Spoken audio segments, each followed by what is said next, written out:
सबद की आराधना का आशीषित समय आ गया है। आज आइए हम पिता परमेश्वर और माता परमेश्वर उपदेश शीर्षक के साथ परमेश्वर के वचन का अध्ययन करने का कुछ समय ले। सबसे बड़ी गलती जो मानव जाति कर रही है वह यह है कि वह परमेश्वर के बारे में सही ज्ञान प्राप्त करने में विफल रहते हैं। यही सभी मनुष्य के लिए एक गंभीर समस्या बन जाती है। सीधे शब्दों में कहें तो यह पूरी मानव जाति के लिए संकट है। यदि लोग केवल यह स्वीकार करें कि वे परमेश्वर को नहीं जानते, तो जब परमेश्वर पृथ्वी पर सभी मनुष्य को सिखाने के लिए आएंगे तो उनके पास परमेश्वर से सीखने का मन होगा। भले ही वे परमेश्वर को जानने का दावा करते हैं, लेकिन असलियत में ये लोग नहीं जानते कि परमेश्वर कौन है। 2000 साल पहले सबसे विश्वास योग्य प्रेरितों में से एक प्रेरित पौलुस ने एथेंस नामक एक नगर का दौरा किया। जब वह वहां पहुंचा तो उसने बहुत से लोगों को झूठे देवता की उपासना करते पाया। वह लोगों द्वारा बनाई गई एक विधि के पास आया जिस पर यह लिखा था, अनजाने ईश्वर के लिए। प्रेरित पौलुस ने इससे व्यथित और परेशान महसूस किया और कहा, कैसे तुम आंख बंद करके एक अनजाने ईश्वर की उपासना कर सकते हो? उसने आके कहा, चूंकि तुम अनजाने ईश्वर की पूजते हो, अब मैं तुम्हें परमेश्वर का समाचार सुनाता हूं, जिन्होंने पृथ्वी और उसकी सब वस्तुओं को बनाया। वह स्वर्ग और पृथ्वी का स्वामी है। उन्होंने मनुष्य की सब जातियों को बनाया। हम सिर्फ उसकी सृष्टि हैं। इस प्रकार प्रेरित पौलुस ने यीशु मसीह की गवाही देते हुए सुसमाचार का प्रचार किया। आजकल हमारे आसपास कई लोग परमेश्वर पर विश्वास करने का दावा करते हैं। अब तक वे गलती से सोचते आए हैं कि परमेश्वर उनकी आराधना को स्वीकार करेंगे, जो कि व्यर्थ है, क्योंकि वे अंधे हैं और इस बात से अनजान है कि परमेश्वर वास्तव में कौन है। फिर परमेश्वर कैसे हमारी आराधना को स्वीकार करेंगे? हमें किस सत्य के साथ उनकी आराधना करनी चाहिए? साथ ही परमेश्वर कौन है जिनका हमें भय मानना चाहिए? आज आइए हम इस मामले के संबंध में परमेश्वर के वचन का अध्ययन करने का कुछ समय लें। आइए हम होशे की पुस्तक अध्याय 6 आयत 3 पर एक नजर डालें। अध्याय 6 आयत 3। आओ हम ज्ञान ढूंढें, वरन यहोवा का ज्ञान प्राप्त करने के लिए यत्न भी करें, क्योंकि यहोवा का प्रकट होना भोर का सा निश्चित है। वह वर्षा के समान हमारे ऊपर आएगा, वरन बरसात के अंत की वर्षा के समान जिससे भूमि सींचती है। सारी मानव जाति को स्वयं को परमेश्वर से मिलने की स्थिति में पाना चाहिए, मगर दुर्भाग्य से वे नहीं जानते कि परमेश्वर वास्तव में कौन है। इसलिए होशे नबी ने कहा, आओ हम ज्ञान ढूंढें, वरन यहोवा का ज्ञान प्राप्त करने के लिए यत्न भी करें। मानव जाति के पास परमेश्वर का कुछ ज्ञान नहीं है। भले ही परमेश्वर शरीर में पृथ्वी पर आए, लोग उन्हें नहीं जानते। वे यह भी नहीं जानते कि परमेश्वर के कितने स्वरूप हैं। यदि वे परमेश्वर को जाने बिना उन पर अज्ञानता से विश्वास करते हैं, तो वे एथेंस के लोगों से अलग नहीं हैं। जब प्रेरित पौलुस एथेंस में गया तो लोग वेदी के सामने अपने देवता की उपासना कर रहे थे, जिस पर लिखा था, अनजाने ईश्वर के लिए। 2000 वर्षों बाद इस युग में वह इतिहास एक बार फिर हो रहा है। हम पिता परमेश्वर और माता परमेश्वर पर विश्वास करते हैं, लेकिन संसार में बहुत से चर्च अभी भी दावा करते हैं परमेश्वर केवल एक है। पिता परमेश्वर के अलावा कोई दूसरा परमेश्वर नहीं है। क्या होगा यदि परमेश्वर केवल पिता परमेश्वर के स्वरूप में नहीं, लेकिन माता परमेश्वर के रूप में भी प्रकट हों? तब क्या संसार के सभी चर्च जो परमेश्वर के उद्धार का इंतजार कर रहे हैं, मन से उन्हें ग्रहण करेंगे? क्या वे उन्हें ग्रहण कर पाएंगे? उन्हें केवल पिता परमेश्वर पर विश्वास करना सिखाया गया है। वे केवल पिता परमेश्वर की प्रतीक्षा कर रहे थे। फिर भी माता परमेश्वर हमारे पास आई है। क्या वे सच में उन्हें ग्रहण कर सकते हैं? वास्तव में कोई भी उन्हें ग्रहण करने में सक्षम नहीं है। केवल वे जो पिता परमेश्वर और माता परमेश्वर पर विश्वास करते हैं, उन्हें ग्रहण करने में समर्थ हैं जब वे प्रकट होते हैं। क्या आप इससे सहमत नहीं? फिर क्यों आज वे सभी चर्च केवल पिता परमेश्वर पर दृढ़ता से विश्वास करते हैं? वे परमेश्वर को केवल नर स्वरूप के रूप में क्यों समझते हैं? आज के दुनिया भर के सभी चर्च बाइबल की सच्ची शिक्षाओं को नहीं जानते, यानी वे इस सत्य को नहीं जानते कि पिता परमेश्वर के साथ साथ माता परमेश्वर भी मौजूद है। इसलिए आश्चर्यजनक नहीं है कि वे कभी स्वीकार ना करें, बल्कि माता परमेश्वर का इनकार करें जो शरीर में आई है। 2000 साल पहले फरीसियों, व्यवस्थापकों और शास्त्रियों जैसे सभी धार्मिक नेताओं ने मसीह को, जो शरीर में आए थे, अस्वीकार करके क्रूस पर चढ़ाया। इस युग में भी ऐसा ही है। परमेश्वर में उनकी ज्ञान की कमी के कारण वे परमेश्वर का इनकार करते, उनकी निंदा करते और झूठी अफवाह फैलाते हैं और बाइबल की शिक्षाओं की उपेक्षा करते हैं। उनका व्यवहार अतार्किक और मूर्खतापूर्ण है। अब आइए हम मत्ती की पुस्तक अध्याय 6 आयत 8 के द्वारा परमेश्वर की शिक्षा देखें। इसलिए तुम उनके समान ना बनो, क्योंकि तुम्हारा पिता तुम्हारे मांगने से पहले ही जानता है कि तुम्हारी क्या क्या आवश्यकताएं हैं। जब यीशु पृथ्वी पर शरीर में आए, उन्होंने मानव जाति को यह सिखाते हुए कि परमेश्वर हमारे पिता है, हमें परमेश्वर के अस्तित्व के बारे में सिखाया। आयत 9, अतः तुम इस रीति से प्रार्थना किया करो, हे हमारे, वह कौन है? पिता तू जो स्वर्ग में है, तेरा नाम पवित्र माना जाए, तेरा राज्य आए, तेरी इच्छा जैसी स्वर्ग में पूरी होती है वैसे पृथ्वी पर भी हो। हमारी दिन भर की रोटी आज हमें दे, और जिस प्रकार हमने अपने अपराधियों को क्षमा किया है वैसे ही तू भी हमारे अपराधों को क्षमा कर, और हमें परीक्षा में ना ला, परंतु बुराई से बचा, क्योंकि राज्य और पराक्रम और महिमा सदा तेरी ही है। आमीन। सारी मानव जाति को सिखाई गई यीशु की प्रार्थना में उन्होंने उस अभिव्यक्ति का उपयोग किया जो परमेश्वर को हमारे पिता के रूप में संदर्भित करती है। बहुत सी ऐसी आयतें हैं जो न केवल हमारे पिता परमेश्वर बल्कि हमारी माता परमेश्वर के अस्तित्व को भी स्पष्ट रूप से प्रमाणित करती है। लेकिन आज लोग केवल इस विशिष्ट आयत पर जोर देते हैं जो कहता है, हे हमारे पिता तू जो स्वर्ग में है, और आग्रह करते हैं कि चूंकि परमेश्वर हमारे पिता है, इसलिए केवल नर स्वरूप के परमेश्वर का अस्तित्व है। यहां हम एक बड़ी अज्ञात बात पा सकते हैं। यदि उन्हें इस तरह की गलतफहमी है तो वे माता परमेश्वर को कैसे स्वीकार करेंगे, भले ही वे मानव जाति को बचाने के लिए शरीर में पृथ्वी पर आती हैं। वे उनका हाथ कैसे पकड़ेंगे? उनका हाथ सभी मनुष्य के लिए उद्धार और जीवन की रस्सी है। उनकी गलत धारणा के कारण उनके विचार अवरुद्ध और बिगड़ जाते हैं। आइए हम दूसरा कुरिन्थियों अध्याय 6 आयत 17 पर जाएं। अध्याय 6 आयत 17 कहती है, इसलिए प्रभु कहता है, उनके बीच में से निकलो और अलग रहो, और अशुद्ध वस्तु को मत छुओ, तो मैं तुम्हें ग्रहण करूंगा, और वे हमारे कौन होंगे? तुम्हारा पिता होगा, और तुम मेरे बेटे और बेटियां होंगे। यह सर्वशक्तिमान प्रभु परमेश्वर का वचन है। यहां इस आयत में हम परमेश्वर को एक पिता और उनके बेटे और बेटियों के बीच संबंध का उल्लेख करते हुए देख सकते हैं। फिर भी माता परमेश्वर के बारे में कोई उल्लेख नहीं है। इसलिए मानव जाति जो परमेश्वर पर विश्वास करने का दावा करती है, वे आग्रह करते हैं परमेश्वर केवल हमारे पिता के रूप में मौजूद है और हम परमेश्वर की संतान हैं। वे बाइबल के किसी भी भाग पर चर्चा करने से इनकार करते हैं जो माता परमेश्वर की गवाही देती है। मैं तुम्हारा पिता होऊंगा और तुम मेरे बेटे और बेटियां होंगे। परमेश्वर के कहने का कारण है कि वह जिन्होंने यह कहा पिता परमेश्वर है। क्योंकि वे हमारे पिता हैं, इसलिए उन्होंने कहा कि वे हमारे पिता हैं और हम उनके बेटे और बेटियां हैं। लेकिन लोग गलती से सोचते हैं क्योंकि पिता ने कहा इसलिए कोई माता नहीं है। आइए हम इसके बारे में विचार करें। किसने स्वर्ग और पृथ्वी को बनाया?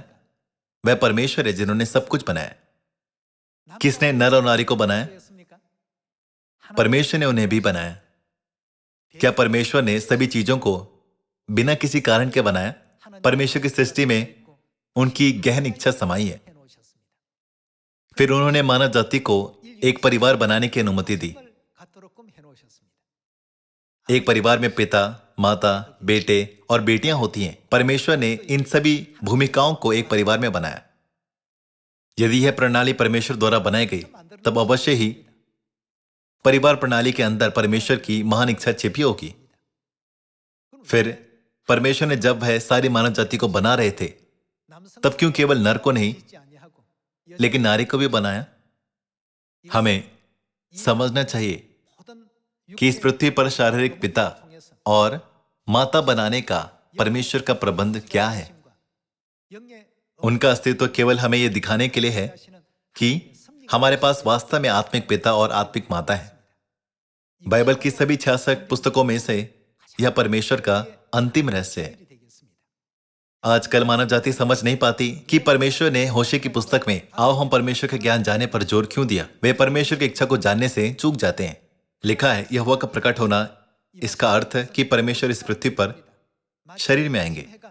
जिस प्रकार भोर की चमकीली किरण अंधकार को हटाती है, वैसे ही परमेश्वर का प्रकट होना भी है। परमेश्वर हमारे पास आएंगे। पृथ्वी पर रहने वाली समस्त मानव जाति के लिए परमेश्वर निश्चित रूप से प्रकट होंगे।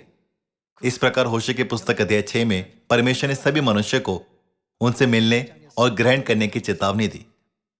यदि भी परमेश्वर ने कहा यहोवा का ज्ञान जानने के लिए यत्न करो, लोग कहते हैं परमेश्वर केवल एक हैं, वे हमारे पिता परमेश्वर हैं, तब वे इसे कैसे समझाएंगे कि परमेश्वर ने पिता की उपाधि का उपयोग क्यों किया? यदि वह केवल एक होते तो वे स्वयं को केवल परमेश्वर के रूप में संदर्भित कर सकते थे। उनका पिता की उपाधि का प्रयोग करना यह बताता है कि कुछ है जो स्पष्ट रूप से निर्धारित नहीं किया जा सकता। यदि वे केवल परमेश्वर शीर्षक का उपयोग करते, परमेश्वर ने क्यों कहा कि हम उन्हें पिता कहें? यह इसलिए क्योंकि परमेश्वर का नारी स्वरूप हमारी माता मौजूद है। यहां तक कि जब आप पृथ्वी पर परमेश्वर की सभी सृष्टियों को देखते हैं तो ऐसा कोई उदाहरण नहीं है कि परमेश्वर ने केवल पिता और संतानों से एक परिवार बनाया हो। परमेश्वर ने प्रत्येक परिवार में माता को शामिल किया। प्रेरित पौलुस ने पवित्र आत्मा से प्रेरित होकर इस मामले के बारे में इब्रानियों में लिखा, जहां उसने व्यक्त किया कि इस पृथ्वी पर की वस्तुएं स्वर्गीय वस्तुओं की जो कि वास्तविकता है, प्रतिरूप और प्रतिबिंब है। जब आप इब्रानियों अध्याय 8 आयत 5 में परमेश्वर के वचन को पढ़ते हैं तो लिखा है, वे स्वर्ग में की वस्तुओं के प्रतिरूप और प्रतिबिंब की सेवा करते हैं। सांसारिक प्रणाली केवल एक प्रतिरूप है और यह स्वर्ग में पाए जाने वाले अपनी वास्तविकताओं के अनुसार बनाई गई थी। केवल पवित्र स्थान नहीं, परंतु सांसारिक परिवार प्रणाली भी स्वर्ग की प्रतिरूप और छाया है। जैसे इस पृथ्वी पर हमारे पास पिता होते हैं, वैसे स्वर्ग में भी हमारे पास पिता है। जैसे इस पृथ्वी पर बेटे और बेटियां होती हैं, वैसे ही स्वर्ग में बेटे और बेटियां हैं। प्रतिरूप केवल वास्तविकता के आधार पर ही बनाया जा सकता है। एक प्रतिरूप और छाया वास्तविकता यानी मूल रूप के अस्तित्व के बिना मौजूद नहीं हो सकते। सांसारिक परिवार में जो कि छाया है, पिता, बेटे और बेटियां मौजूद है, यह हमारी आत्माओं के पिता और उनके आत्मिक बेटे और बेटियों के अस्तित्व को दर्शाता है।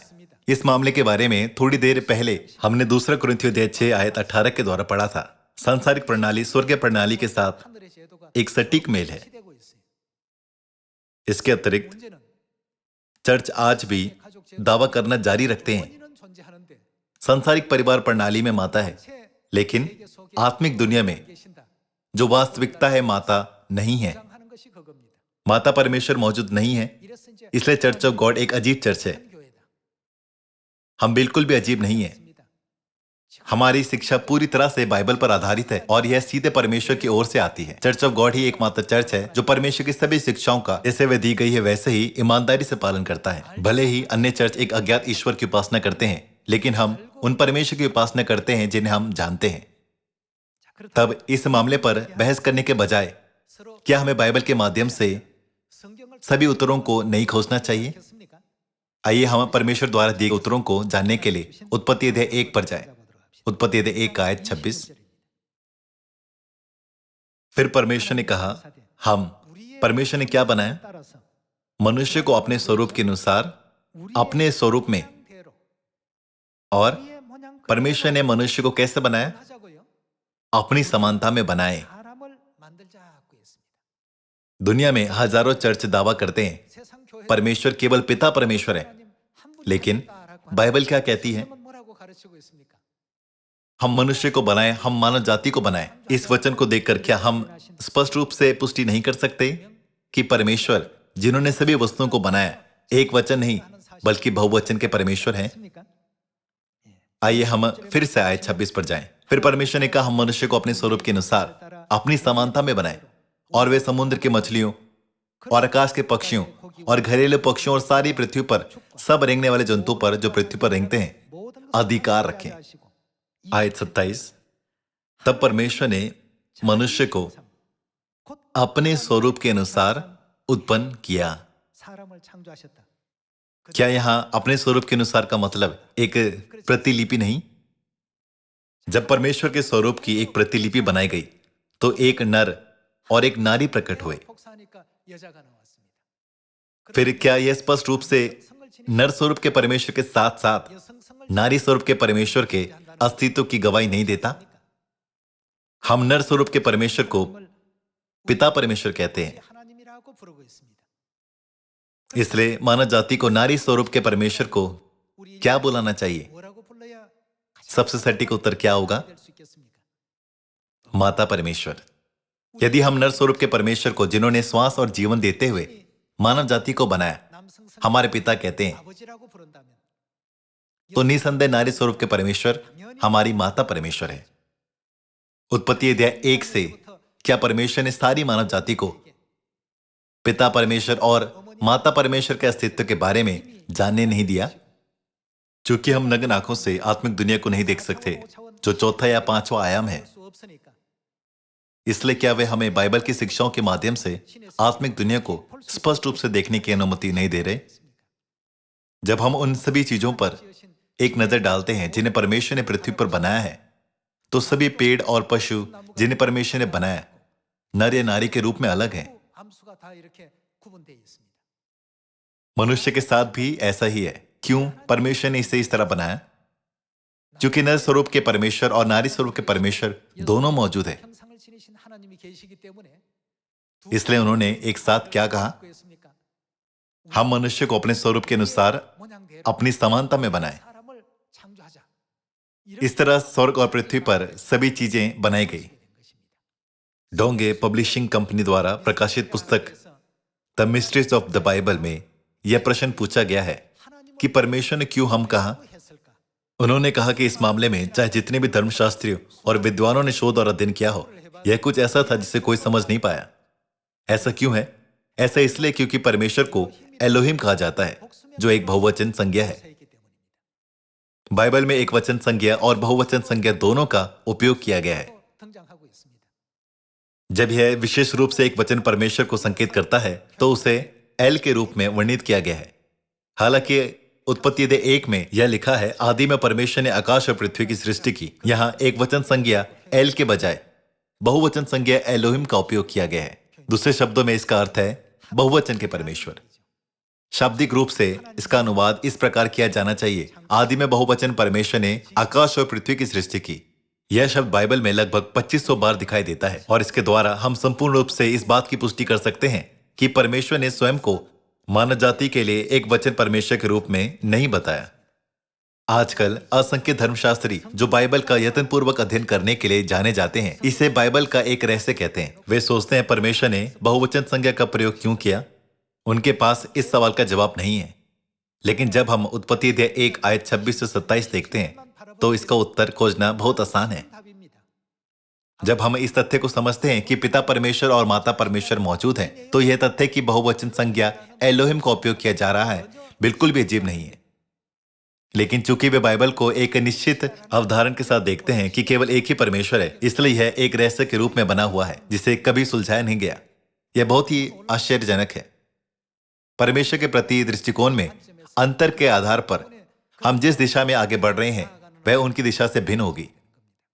संसार के लोग क्रिसमस को बहुत महत्वपूर्ण मानते हैं, लेकिन इसे बाइबल में नहीं खोजा जा सकता। परंतु हम फसह को महत्वपूर्ण मानते हैं क्योंकि बाइबल में इसकी गवाही दी गई है। वे रविवार की आराधना करते हैं, जो बाइबल में कहीं नहीं पाई जाती। लेकिन हम बाइबल में परमेश्वर की शिक्षा के अनुसार दिए गए सब्त के दिन, 7वें दिन शनिवार को आराधना करते हैं। जो लोग इस मामले को नहीं समझते, वे सोचते हैं कि चर्च ऑफ गॉड अजीब है। अन्य चर्च रविवार की आराधना करते हैं, लेकिन क्यों है चर्च शनिवार को आराधना करता है? सभी चर्च क्रिसमस मनाते हैं, लेकिन क्यों है चर्च फसह का पालन करता है? आजकल लोगों के व्यक्तिपरक दृष्टिकोण से बाइबल का पालन करने वाले चर्च को अजीब माना जाता है, मगर उस चर्च को जो बाइबल का पालन नहीं करता, उसे गलत समझा जाता है, जैसा कि वह एक सच्चा चर्च है। यही कारण है कि हमें पूरी तरह से बाइबल के आधार पर सभी चीजों का न्याय करना चाहिए। क्योंकि बाइबल परमेश्वर का वचन है, यदि हम परमेश्वर पर विश्वास करते हैं, तो हमें बाइबल पर भी विश्वास करना चाहिए। इसलिए क्या हमें बाइबल की शिक्षाओं का भी सही तरह से पालन नहीं करना चाहिए? आइए हम गलाती अध्याय 4 आयत 26 में परमेश्वर का वचन देखें। पर ऊपर की यरूशलेम स्वतंत्र है, और वह कौन है? वह हमारी माता है। ऊपर की यरूशलेम जो कि स्वर्ग में है, हमारी माता को संकेत करती है। यह अत्यंत महत्वपूर्ण है। आयत 27, क्योंकि लिखा है, हे बांझ, तू जो नहीं जनती आनंद कर, तू जिसको पीड़ाएं नहीं उठती गला खोलकर जय जयकार कर, क्योंकि त्यागी हुई की संतान सुहागिनी की संतान से भी अधिक है। हे भाइयों, हम इसहाक के समान प्रतिज्ञा की संतान हैं। और जैसा उस समय शरीर के अनुसार जन्मा हुआ आत्मा के अनुसार जन्मे हुए को सताता था, वैसे ही अब भी होता है। यहाँ शरीर के अनुसार जन्म लेने वाले आत्मा के अनुसार जन्म लेने वाले के साथ क्या करते हैं? यह कहता है कि वे आत्मा के अनुसार जन्म हुए को सताते थे। आयत 30। परंतु पवित्र शास्त्र क्या कहता है? दासी और उसके पुत्र को निकाल दे, क्योंकि दासी का पुत्र स्वतंत्र स्त्री के पुत्र के साथ उत्तराधिकारी नहीं होगा। इसलिए हे भाइयों, हम दासी के नहीं परंतु हम किसकी संतान हैं? हम स्वतंत्र स्त्री की संतान हैं। फिर आयत 26 के अनुसार यहां वर्णित स्वतंत्र स्त्री कौन है? ऊपर की यरूशलेम स्वतंत्र है और वह हमारी माता है। गलाती 4 में यहां लिखा गया है कि केवल माता की संतान को ही अनंत स्वर्ग के राज्य की विरासत प्राप्त होगी। माता परमेश्वर को निश्चित रूप से बाइबल में निहित सत्य के अनुसार प्रकट होना चाहिए। आज कई चर्चों और संप्रदायों का गठन किया गया है, लेकिन केवल एक ही चर्च है जो माता परमेश्वर पर विश्वास करता है। वह कौन सा चर्च है? Church of God world mission society. भाइयों और बहनों, कोई दूसरा चर्च नहीं है। बाइबल कहती है कि केवल परमेश्वर इस सत्य को प्रकट कर सकते हैं। क्या इसलिए पिता ने अपने हस्तलिखित नोट में यह नहीं लिखा, मैं माता का पालन करता हूं? आइए हम प्रकाशित वाक्य अध्याय 22 पर जाएं। आयत 17। आत्मा और दुल्हन दोनों कहती है। आप में से कुछ लोगों ने पवित्र त्रिएक के बारे में पहले ही अध्ययन कर लिया होगा। इसका अर्थ है कि पिता परमेश्वर, पुत्र परमेश्वर और पवित्र आत्मा परमेश्वर तीनों एक है, और यह सत्य बहुत से लोगों को सिखाया गया है। पिता परमेश्वर, पुत्र परमेश्वर और पवित्र आत्मा परमेश्वर सभी परमेश्वर के नर स्वरूप को संकेत करते हैं, क्योंकि वे सभी एक ही हैं। इसलिए आयत 17 में आत्मा और दुल्हन में आत्मा परमेश्वर के नर स्वरूप को दर्शाता है। दूसरे शब्दों में यह पिता परमेश्वर को संकेत करता है। क्या आपको समझ आया? और चूंकि वह पिता की दुल्हन है, इसलिए उन्हें दुल्हन या उनकी पत्नी के रूप में बताया गया है। हमें अपने पिता की पत्नी को क्या बुलाना चाहिए? क्या आप अपने पिता की पत्नी को बहन कहेंगे? क्या आप उन्हें भाई कहेंगे? वह कौन है? वह हमारी माता है। दूसरे शब्दों में अभिव्यक्ति आत्मा और दुल्हन कहती है का अर्थ है पिता परमेश्वर और माता परमेश्वर कहते हैं। वे क्या कहते हैं? वे कहते हैं आ किसके पास? आत्मा और दुल्हन के बाहों में। इसी प्रकार वे अब सारी मानव जाति को अपने पास बुला रहे हैं। आत्मा और दुल्हन दोनों कहते हैं आ, और सुनने वाला भी कहे आ। जो प्यासा हो वो आए, और जो कोई चाहे वह आए और जीवन का जल सेत मत ले। क्या बाइबल कहती है कि हम इस वचन में कुछ भी जोड़ सकते हैं या इसमें कुछ घटा सकते हैं? आइए आयत 18 देखें। मैं हर एक को जो इस पुस्तक की भविष्यवाणी की बातें सुनता है गवाही देता हूं। यदि कोई मनुष्य इन बातों में से कुछ बढ़ाए तो परमेश्वर उन विपत्तियों को जो इस पुस्तक में लिखी है उस पर बढ़ाएगा। आयत 19। यदि कोई इस भविष्यवाणी की पुस्तक की बातों में से कुछ निकाल डाले, मतलब कुछ घटाए, तो परमेश्वर उस जीवन के वृक्ष और पवित्र नगर में से जिसका वर्णन इस पुस्तक में है उसका भाग निकाल देगा। दूसरे शब्दों में परमेश्वर उनसे स्वर्ग के राज्य में प्रवेश करने का अधिकार ले लेंगे। हम निश्चित रूप से इस तथ्य में कि आत्मा और दुल्हन मौजूद है कुछ जोड़ या घटा नहीं सकते। माता नहीं है। चर्च जो माता परमेश्वर पर विश्वास करते हैं अजीब है। यदि कोई चर्च इस तरह से हमारे चर्च के बारे में बुरा बोलते हैं तो यह और अधिक साबित करता है कि वे झूठे चर्च हैं जो परमेश्वर के वचन की निंदा या विरोध कर रहे हैं और परमेश्वर की शिक्षाओं को अनदेखा कर रहे हैं। सभी लोगों, इस वैश्विक गांव में माता के बिना जीवन नहीं हो सकता। सीधे शब्दों में कहें तो पौधे और जंगली पशुओं की दुनिया में और यहां तक कि मानवीय संबंधों के आधार भी माता के बिना दुनिया मृत्यु की दुनिया है। जीवन मौजूद है और हमारा जन्म हुआ है। इसका कारण यह है कि हमारे पास माता है। इसलिए उत्पत्ति की पुस्तक में भी यह देखा जा सकता है कि माता का दूसरा नाम जीवन है। वह आश्चर्यजनक है। वह जो सबसे ज्यादा माता से घृणा करता है हमारा शत्रु शैतान है। यह उत्पत्ति अध्याय 3 आयत 15 की पुस्तक में देखा जा सकता है कि परमेश्वर ने इस बारे में पहले ही भविष्यवाणी कर दी थी। अंततः हमें आसानी से यह समझने में सक्षम होना चाहिए कि जो इस बात पर जोर देते हैं माता नहीं है, वे वह लोग हैं जो मृत्यु की दुनिया से आए हैं। हमें जल्दी से जांच कर यह निश्चित करना चाहिए कि इस दुनिया में माता के बिना जीवन हो सकता है या नहीं। माता के होने के कारण ही जीवन जारी रह सकता है और उस जीवन का वंश पीढ़ी दर पीढ़ी चलता रहता है। मुझे याद है कि एक दिन मैं आपको इसके बारे में बता रहा था। माइटोकॉन्ड्रिया डीएनए जीवन का एक महत्वपूर्ण कारक है। यह केवल एक माता का माइटोकॉन्ड्रिया डीएनए होता है जो उनके संतानों को दिया जाता है। परमेश्वर का यह गहन उद्देश्य उस समय से है जब उन्होंने मानव जाति की सृष्टि की। फिर भी अब 21वीं सदी में जब मनुष्य के पास वैज्ञानिक ज्ञान और बुद्धि है, लोगों ने बुनियादी ज्ञान के साथ जीवन की उत्पत्ति का पता लगाना शुरू किया। सभी लोगों, परमेश्वर ने अपनी इच्छा के बिना इस संसार को नहीं बनाया। परमेश्वर ने जो कुछ भी बनाया है उसके द्वारा पहले ही बता दिया है कि जीवन केवल तभी हो सकता है जब माता होती है। इसके बावजूद जो लोग परमेश्वर पर विश्वास करने का दावा करते हैं, वे बाइबल पर संदेह करते और उसके अर्थ को तोड़ मरोड़ कर मनमाने ढंग से इसकी व्याख्या करते हुए कहते हैं, दुल्हन संतों को संकेत करती है। आत्मा और दुल्हन पुकार रहे हैं, जीवन का जल पाने के लिए आओ। यदि दुल्हन संत होती तो क्या उन्हें आत्मा और दुल्हनों के रूप में वर्णित नहीं किया जाता?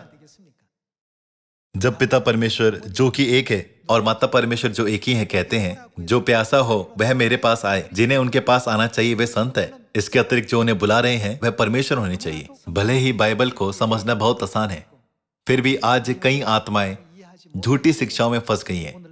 ऐसा इसलिए है क्योंकि वे इन शिक्षाओं को नहीं समझते। आइए हम इफिसियों अध्याय 4 आयत 4 में एक और आयत देखें।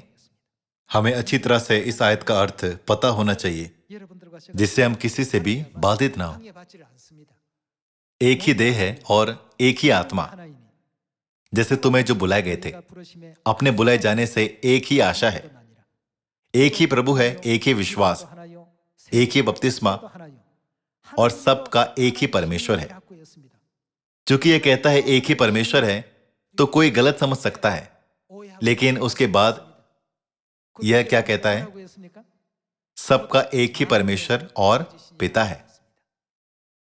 सभी लोगों, क्या चर्च ऑफ गॉड ने कभी सिखाया कि हमारे पास दो पिता परमेश्वर हैं? कभी नहीं। कितने पिता हैं? पिता एक हैं। इफिसियों अध्याय 4 में केवल एक परमेश्वर पिता का उल्लेख किया गया है। हमारे पिता के रूप में एक परमेश्वर है जिनका हम इनकार या अस्वीकार नहीं करते। लेकिन जब हम उत्पत्ति अध्याय 1 देखते हैं तो निश्चित रूप से माता परमेश्वर का अस्तित्व है ना? क्या गलातियों अध्याय 4 आयत 26 में भी माता वर्णित नहीं है? क्या उनका उल्लेख प्रकाशित वाक्य अध्याय 22 आयत 17 में आत्मा की दुल्हन के रूप में नहीं किया गया? हिब्रू में लिखी गई मूल बाइबल में एलोहिम परमेश्वर का लगभग 2500 बार उल्लेख किया गया है। इन सभी शिक्षाओं के माध्यम से चर्च ऑफ गॉड माता परमेश्वर पर विश्वास करता है। यह बाइबल में पाई जाने वाली एक सच्ची शिक्षा है। जब हम ना केवल पिता परमेश्वर पर बल्कि माता परमेश्वर पर भी विश्वास करें, उनकी शिक्षाओं को थामे रहे और उनका पालन करें, तब हम स्वर्गीय संतानें बन जाएंगे जो अनंत स्वर्ग के राज्य में प्रवेश करेगी, है ना? परमेश्वर ने कहा, ना कुछ जोड़ना या ना कुछ घटाना। कोई भी इस तथ्य को बदल नहीं सकता कि पिता और माता का अस्तित्व है। यह किसके वचन है? यह परमेश्वर के वचन है जिन्होंने हमारे लिए अनंत उद्धार का मार्ग खोला। स्वर्ग हमारा स्वदेश है। जब हम अपने घर जाते हैं तब यदि हमारे पिता वहां हमारी माता के बिना अकेले हों तो हमें इतनी खुशी नहीं होगी। ऐसी दुनिया में ही जहां पिता और माता है, परमेश्वर हमें अनंत खुशी देते हैं। आइए हम पूरे संसार में यह घोषणा करें कि हमारी स्वर्गीय माता पृथ्वी पर आई है और संसार के सभी लोगों का हमारी स्वर्गीय माता नई यरूशलेम की बाहों में नेतृत्व करें आशा करते हुए कि आपने आज के वचन से अधिक अनुग्रह पाया, मैं आज का उपदेश समाप्त करना चाहूंगा। आपका बहुत बहुत धन्यवाद।